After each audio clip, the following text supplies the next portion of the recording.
Hello, Yardis here, and today we're going to be covering some extra ways to practice your dodging. Also, this video works as a standalone video despite being a sequel to my dodging guide, so don't click off please, just go watch it after if you haven't already. First things first, let's go over my obstacle course practice method. I finally made an example obstacle course, and here it is. I built 3 main sections, one focusing on horizontal movement, one focusing on vertical movement, and one focusing on circular movement. There are 4 levels to the horizontal and vertical sections, and 2 variations for the circular section.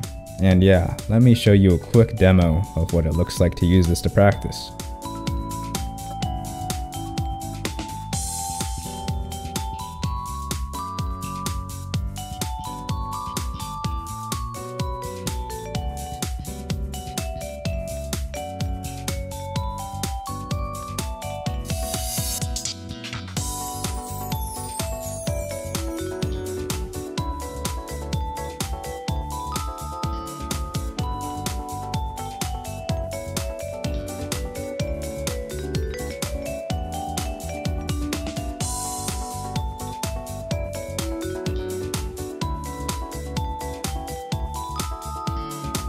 Next up, let's tackle another big dog in the room, which is where to look when dodging. The issue with talking about this is that it's pretty hard to teach and put into words, but I'll try my best regardless. The short answer is that it's purely preference, but I'll show you what I do anyway. I'll use the intro clip from my previous guide as reference. Pretty much all I do is look for empty spots, and while I move to those empty spots, I look for areas that will soon be empty, and prepare to move there once I think it's safe. For example, in this situation, I'm looking here, and then preparing to move to one of those spots I mentioned before. Hope this makes some sense. And another example is when I finally died, I was eyeing this spot, but was just barely too late in reaching it, ruining the clip. Hope this gave you some insight. In reality, once again, it's just preference, and I don't think you should pay too much mind to where your eyes are on the screen. I think if you just keep practicing, your brain will handle the rest. That's my take anyway.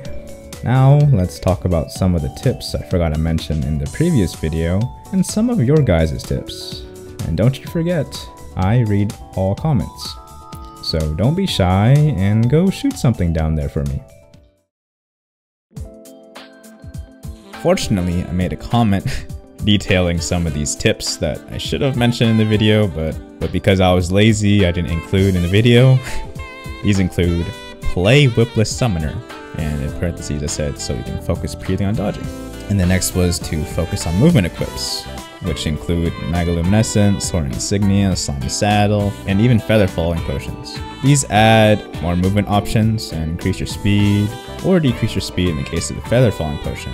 And this tip, I feel like, is extremely overrated, and it's to play other bullet hells, Touhou and Undertale for example, because Terraria has the gravity and acceleration factors to consider, while Undertale and Touhou don't really have that. I think Hollow Knight might be a better game to play to get better at Terraria than those two, but the best game to play to get better at Terraria is Terraria. Bet you didn't know that one. And I'd said to join the Calamity No-Hit Discord or other communities that chase Terraria challenges, and this is so you can get real-time help with whatever you're struggling with. And the next tip is redundant. Don't know why I wrote that. And then take breaks often. You don't want to be like me and destroy your wrists and fingers. That would be bad. You can't play video games if you have no fingers. Oh, and that is also another tip that you should not read. Oh, we're not looking at that one, okay. Whew. And yeah, now let's go over some of the stuff you guys said. There's a lot of tips about where to look, and they're all different, so I think I won't be going over them in this video. But you guys say a lot of good stuff, so I'm not trying to knock that. Oh, and this is something that I think you should only do as a beginner, and it's to focus on your player's hitbox, because eventually I feel like it should just be muscle memory and you should be looking elsewhere, like bullet trajectories and empty spots like I do. think this is mainly only for really tight dodging. And yeah, thank you to Delivery Pickle. They're the one who made me remember Featherfall potions. And yeah, like they say, it gives you a whole new dimension of vertical movement. Yeah, just another option to move, which is really good. I personally don't use it because I have not developed the muscle memory for it quite yet. And I'm not sure if I ever will, but it's very, very, very strong. Oh, and this user talks about the double tap dash override. And it's where you bind your dash to a key or even your mouse in this person's case, instead of double tapping A or D.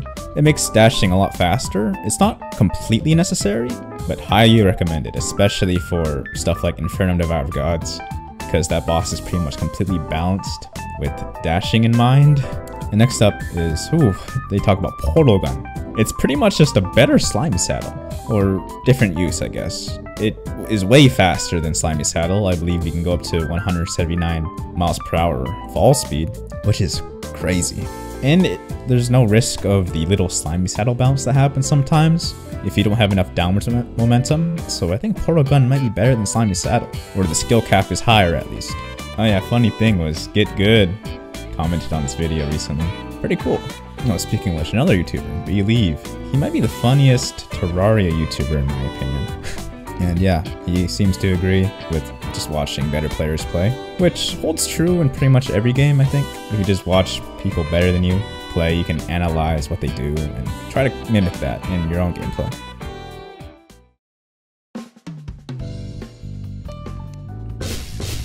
Oh, whoops. Well, I guess I'll explain this while I'm at it. So, I made the walls and the circle out of Auric Tesla ore. It makes it more punishing to mess up, you know, your movement. If you want to fix that, just wear Auric Tesla armor and you won't bounce on it anymore. Oh, and I recommend using gravity normalizer potions when you're doing any of the vertical levels, because otherwise you will have to deal with the space gravity and your movement might be all messed up. And I would like to explain all of my movement gear that I use. So I commonly use the Reaper armor with the Visage helmet because it makes your dash cooldown way faster. Same with Hook. Your Hook is faster too, just by a bit. And another piece of armor that's really helpful is the Demon Shade Greaves. They make you just zoom. See that? Oh my gosh. And then I always wear some sort of dash. In this case, the Asgardian Aegis is probably the best. And Magoluminescence, I cannot go without it because it gives you a huge increase in acceleration and deceleration. Soaring Insignia is less important, but I still use it in every playthrough pretty much, because again, more acceleration. And then Dragon Scales, you can't get this until Yaron, but more acceleration. You can see there's a common theme here. Stress Pills, more acceleration. And then Vital Jelly, and I think any other movement gear would work here. The fully upgraded version is the Absorber.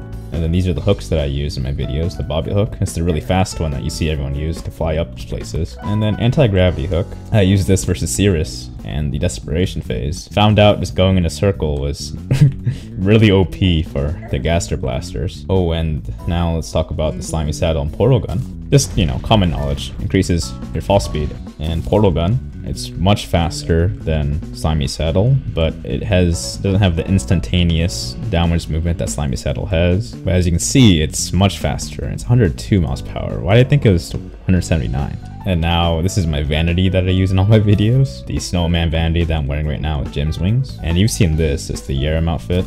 You know the drill. And then these are wings that I commonly use.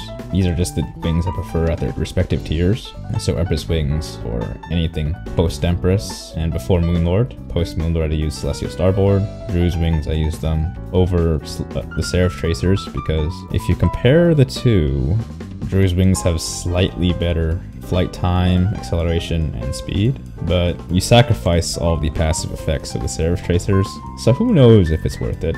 And the most common wing you'll see in my videos, the Soul of Dimensions that I'm wearing right now. You get infinite flight and it's really fast. And for the settings on it, I just turn everything off because it feels terrible. For no momentum, for example, it's like, whoa, what am I, what game am I playing? These are the stations that I use. Weightless Candle, non-negotiable, you have to use this, or you really should, highly recommended. You get more acceleration, wing time, and movement speed. Slice of Cake just increases your movement speed. The Corruption Effigy sacrifices your damage reduction for movement speed. The Sunflower gives you movement speed. Swiftness Potion, these are my potions now. Movement speed. Bounding Potion gives you more off the ground jump speed, which is very valuable to me. Gravity Normalizer, we talked about this before. And the Soaring Potion, a very, very strong potion. More flight time is always useful. And if you're a true melee user, you can extend your flight time a lot because of the passive.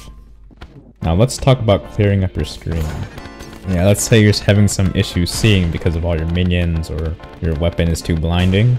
If you download Fargo's Mutant mod, you go to Client Config, there's a transparent friendly projectile slider. You set that to 0 and everything disappears, except for particles. So let's hope it's not like End of Neogenesis and just keeps spewing all this garbage. And you can control this however you'd like. So if you want to see them sort of, you can make them just slightly transparent instead of fully invisible.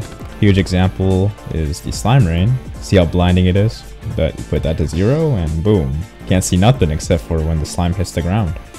Well, that's all from me. Subscribe if you want more, and hit that like button if you enjoyed the video. Or dislike, whichever fits better. This was Yardis, and take care of yourselves. See you next time.